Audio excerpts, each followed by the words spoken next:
Hello friends, ನಮಸ್ಕಾರ. ಕೀರ್ತಿ simple ಅಡುಗೆಗೆ ಸ್ವಾಗತ. ಇವತ್ತು ನಾನು ಮಾವಿನ ಹಣ್ಣಿನ ಮಿಲ್ಕ್ ಶೇಕ್ ಮಾಡೋದನ್ನು ತೋರಿಸ್ಕೊಡ್ತೇನೆ ನೋಡಿರಿ. ಜ್ಯೂಸನ್ನು ಅಂಗಡಿ ಒಳಗೆ ಯಾವ ರೀತಿ ಸಿಗ್ತೈತಲ್ಲ ಅದೇ ರೀತಿ ಮಾವಿನ ಹಣ್ಣಿನ ಮಿಲ್ಕ್ ಶೇಕ್ ಮನೆಯಲ್ಲೇ ಮಾಡಿಕೊಂಡು ನಾವು ಕುಡಿಬೋದು ನೋಡಿರಿ. ಇವಾಗ ಮಾವಿನ ಹಣ್ಣಿನ ಮಿಲ್ಕ್ ಶೇಕ್ ಯಾವ ರೀತಿ ಮಾಡೋದಂತ ನಾನು ನಿಮ್ಗೆ ತೋರಿಸ್ಕೊತ ಹೋಗ್ತೇನೆ ನೋಡಿರಿ. ಒಂದು 2 ಮಾವಿನ ಹಣ್ಣು ತೊಗೊಂಡು ಕ್ಲೀನಾಗಿ ತೊಳ್ಕೊಂಡು ರೆಡಿ ಮಾಡಿ ಇಟ್ಕೋಬೇಕು ರೀ. ಇವಾಗ ಇದನ್ನ ಕಟ್ ಮಾಡ್ಕೋಬೇಕು. ಈ ರೀತಿ ಆದಷ್ಟು ಮಾವಿನ ಹಣ್ಣು ಭಾಳ ಪಲ್ಪ್ ಇರ್ಬೇಕು ನೋಡಿರಿ, ಅಂಥ ಹಣ್ಣನ್ನು ನಾವು ತೊಗೋಬೇಕಾಕೈತಿ. ಈಗ 2 ಮಾವಿನ ಹಣ್ಣು ಇದೇ ರೀತಿನ ನಾವು ಕಟ್ ಮಾಡ್ಕೋಬೇಕಾಕೈತಿ ನೋಡಿರಿ.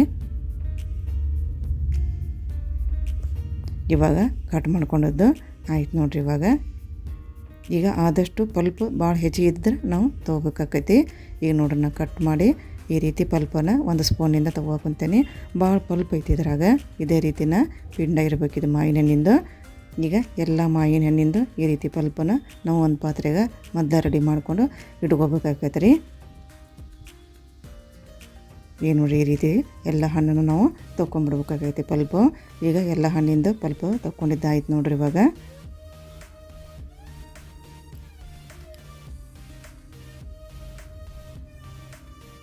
ಈಗ ಇದನ್ನ ಮಿಕ್ಸಿಗೆ ಹಾಕ್ಕೊಂಡ್ಬಿಡ್ರಿ ನಾವು. ಈಗ ಎಲ್ಲವನ್ನು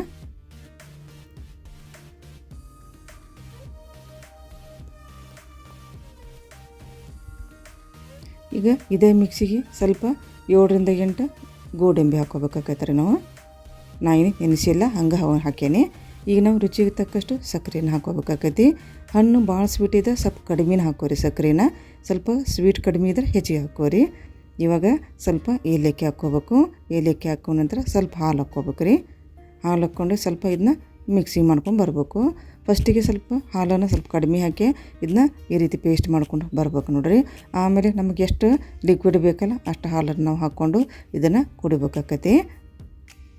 ಈಗ ನೋಡಿರಿ, ಈಗ ಸ್ವಲ್ಪ ಇನ್ನೊಂದು ಸ್ವಲ್ಪ ನಾನು ಹಾಲು ಹಾಕ್ಕೊತೇನೆ. ನೋಡಿಕೊಂಡು ನಮ್ಗೆ ಯಾವ ರೀತಿ ಬೇಕಲ್ಲ ಆ ರೀತಿಯ ಲಿಕ್ವಿಡ್ ಮಾಡಿಕೊಂಡು ನಾವು ಮಿಲ್ಕ್ ಶೇಕು, ಮಾವಿನ ಹಣ್ಣಿನ ಮಿಲ್ಕ್ ಶೇಕು ನಾವು ರೆಡಿ ಮಾಡ್ಕೋಬೇಕಾಕೈತಿ. ಈಗ ನೋಡಿರಿ, ಹಾಲನ್ನು ಹಾಕಿದ ನಂತರ ಒಂದು ಮಿಕ್ಸ್ ಮಾಡ್ಕೊಂಡ್ಬಿಡ್ತೇನೆ ನಾನು.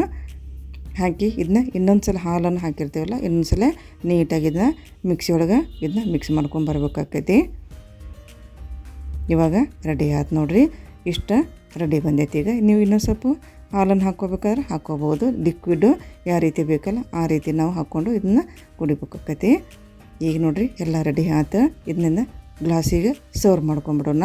ಈ ರೀತಿ ಬಂದೈತಿ ಮಾವಿನ ಹಣ್ಣಿನ ಮಿಲ್ಕ್ ಶೇಕು. ನೀವು ಕೂಡ ಹೊರಗಡೆ ಕುಡಿಯೋ ಬದಲು ಮನೆಯೊಳಗನೆ ಈ ರೀತಿಯ ಮಾವಿನ ಹಣ್ಣಿನ ಮಿಲ್ಕ್ ಶೇಕು ಮನೆಯಲ್ಲೇ ಮಾಡಿಕೊಂಡು ಈಸಿಯಾಗಿ ಮಾಡಿಕೊಂಡು ನಾವು ಕುಡಿಬೋದು ನೋಡಿರಿ. ಈಗ 2 ಗ್ಲಾಸಿಗೆ ನಾನು ನೀಟಿಗೆ ಹಾಕ್ಕೊಂಡ್ಬಿಡ್ತೇನೆ. ನಾನೀಗ ನೋಡಿರಿ 2 ಗ್ಲಾಸಿಗೆ ಕ್ಲೀನಾಗ ಹಾಕ್ಕೊಂಡ್ಬಿಟ್ಟು ನಾನೀಗ ಭಾಳ ಟೇಸ್ಟಿಯಾಗಿ ಬಂದೈತಿ. ಇವು ಮೇಲುಗಡೆ ಸ್ವಲ್ಪ ಗೋಡಂಬಿ ಹಾಕ್ಕೊಂಡ್ಬಿಡೋಣ. ಈ ಒಂದು ಮಾವಿನ ಹಣ್ಣಿನ ಮಿಲ್ಕ್ ಶೇಕು ನಿಮಗೆ ಲೈಕ್ ಆಗಿದ್ರೆ ಒಂದು ಲೈಕ್ ಮಾಡಿರಿ, ಆದಷ್ಟು ಶೇರ್ ಮಾಡಿರಿ, ಮತ್ತು ನನ್ನ ಚಾನೆಲ್ಗೆ ಸಬ್ಸ್ಕ್ರೈಬ್ ಮಾಡ್ಕೊಂಬಿಡ್ರಿ. ನಮಸ್ಕಾರ, ಧನ್ಯವಾದ.